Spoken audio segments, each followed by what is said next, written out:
Especular sobre el espacio y el tiempo son temas que siempre le han gustado a Jorge Luis Borges. Y particularmente son los temas que yo prefiero. Uno de sus escritos realmente que puede prestarse a una discusión es La penúltima versión de la realidad.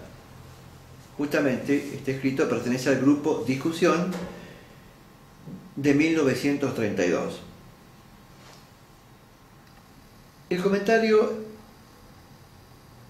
de Borges es acerca de una obra de un conde, el conde Korzybski, quien titulará a su escrito La edad viril de la humanidad.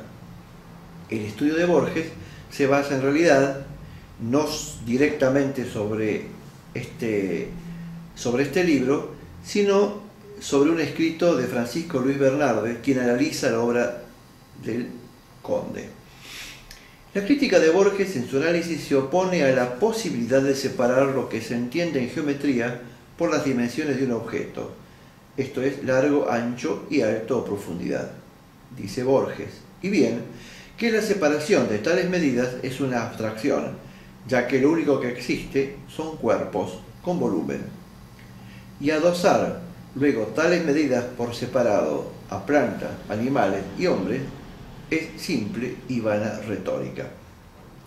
Es sin duda difícil y supongo prácticamente imposible entender cuál es la relación que tiene cada uno, planta, animal, hombre, con la supuesta realidad.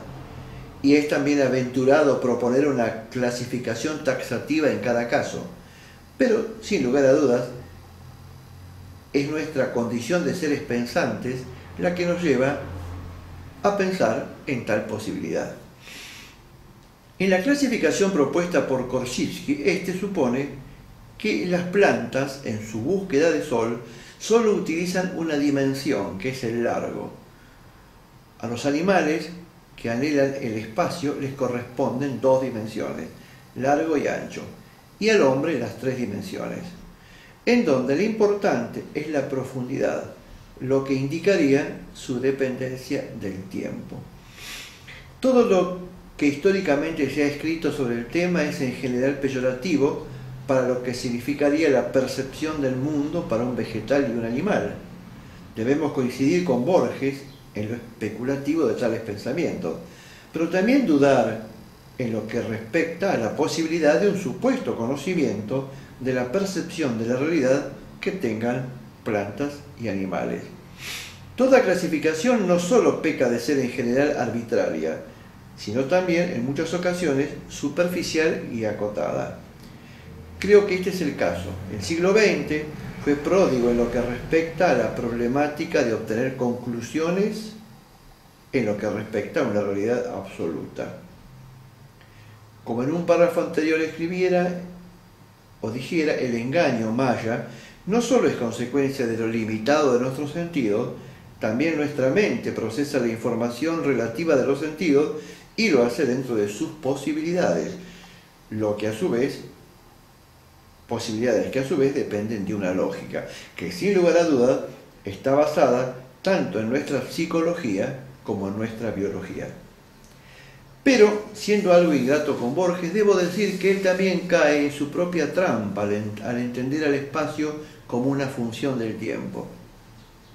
En física se supone al espacio como función del tiempo en física y se obtiene como conclusión que la velocidad de un cuerpo es la derivada del espacio con respecto al tiempo.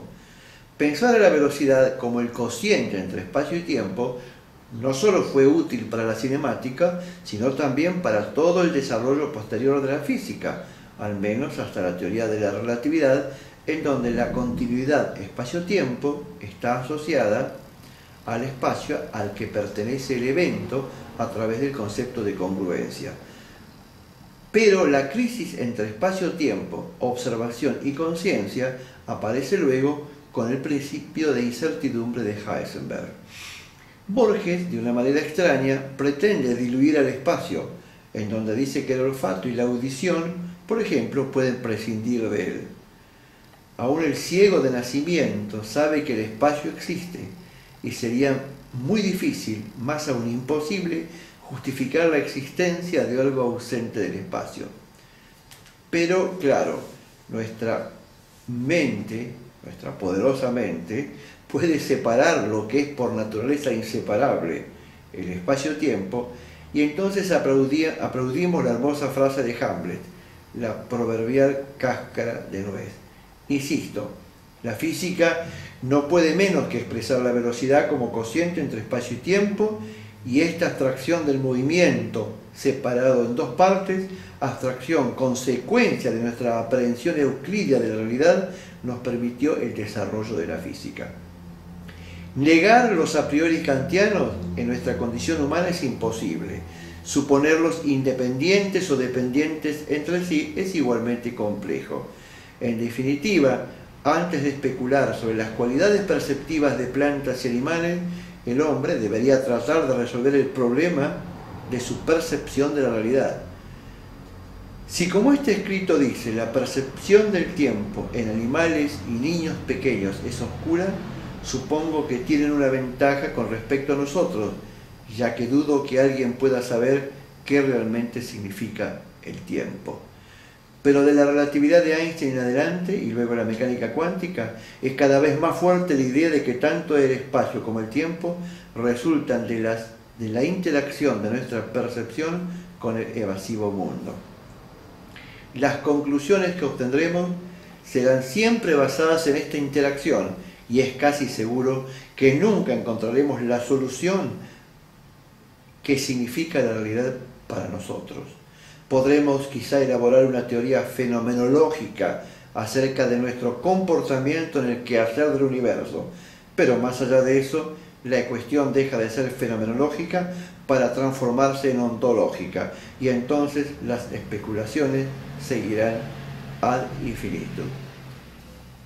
En definitiva, puede ser interesante especular sobre cuál es el sentido de realidad de las plantas, de los animales y también, obviamente, del hombre.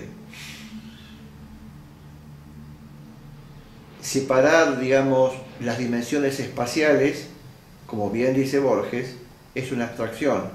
O sea, nadie puede ver una línea si es solamente una línea, porque todo lo que existe en nuestro mundo, todo tiene, digamos, un espacio, un volumen. Ese volumen ocupa un espacio. Ese volumen, por pequeño que sea el cuerpo, porque sea la marca dejada, por ejemplo, la marca dejada por un lápiz o por una tiza, va a tener siempre volumen.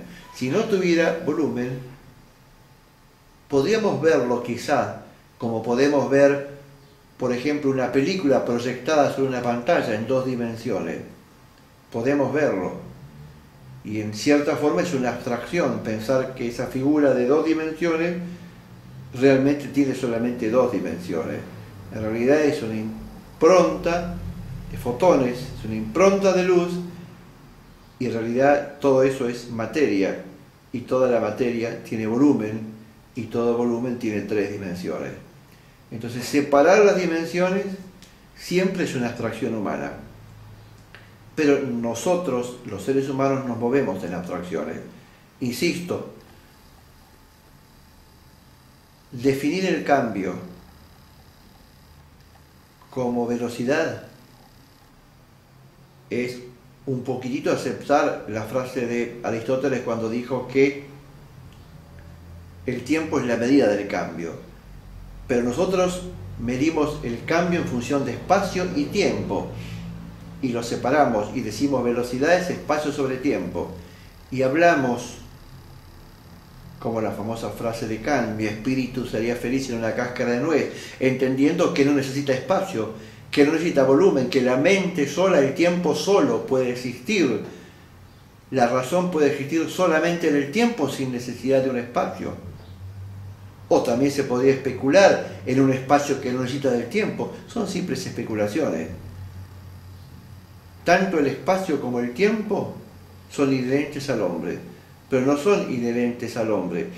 por separado, son inherentes al hombre como una continuidad. Estamos, como dijo Heráclito, cribados, metidos dentro de una malla espacio-temporal. Estamos metidos dentro de ese espacio y del tiempo. No podemos evadirnos de eso. Podemos a lo mejor especular, podemos hablar, por ejemplo, de espacios de más de 3 dimensiones. Podemos especular con puertas a otras dimensiones. Son todas especulaciones, pero todas las percepciones que puedan ser intuidas van a ser intuidas dentro de los a priori kantianos. El espacio y el tiempo, que de cierta manera conforman lo que él dijo cuando él dijo que la geometría euclidia es apodíctica al hombre. ¿Qué quiere decir? La geometría euclidia es una consecuencia de la forma que tiene el hombre de decodificar la realidad. Pero esa geometría euclidia está basada en los a priori que irremediablemente posee el hombre, el espacio y el tiempo. Y además, hay más todavía. Estos dos a priori están de alguna manera manejados por nuestra psiquis, que se proyecta en nuestra lógica. O sea, es nuestra lógica la que nos justifica a nosotros en el tiempo. Esa lógica nos permite, de alguna manera, construir lo que es el principio de causalidad, la causa y el efecto, el P entonces Q, el condicional lógico. Eso no es una invención gratuita del hombre, eso es una consecuencia de la forma que tiene el hombre de codificar la realidad. Insisto, eso es una consecuencia de la frase contundente y absolutamente verdadera de que la geometría euclidia es apodíctica al ser humano. O sea, vivimos en un mundo de formas y no podemos evadirnos de eso. Sabemos lo que es un átomo. Sabemos lo que es un átomo de hidrógeno, por ejemplo. Nos imaginamos al núcleo de hidrógeno del tamaño de una naranja. Nos imaginamos al electrón que tiene girando alrededor de ese núcleo, al único electrón que tiene el hidrógeno, que es el primer elemento en la tabla de Mendeleev. Nos imaginamos a ese electrón girando a una distancia a escala de 5 kilómetros de un núcleo del tamaño de una naranja, y ese electrón del tamaño de la punta de un alfiler girando a una distancia de 5 kilómetros, y todo es vacío. Sin embargo, la realidad nuestra es una realidad del continuo. La naturaleza no da saltos. O sea, no podemos imaginarnos a la naturaleza en forma discontinua. No la podemos imaginar. ¿Por qué? Porque la realidad la construimos nosotros a base de nuestra lógica, y nuestra lógica es una lógica basada en los a priori, y esos a priori son el espacio y el tiempo, y el espacio y el tiempo constituyen para nosotros medidas continuas. De ahí en más, las especulaciones pueden ser muchas y variadas. La realidad es que estamos limitados, no solamente como dice Platón, no solamente como dice Platón, por las sombras proyectadas por nuestros sentidos parciales frente a la realidad, sino la limitación más poderosa que tiene el ser humano es su mente. Para muchos, la mente del ser humano será terriblemente poderosa. A nivel de escala humana, puede ser cierto. En cuestiones ontológicas, el poder ese se desvanece absolutamente.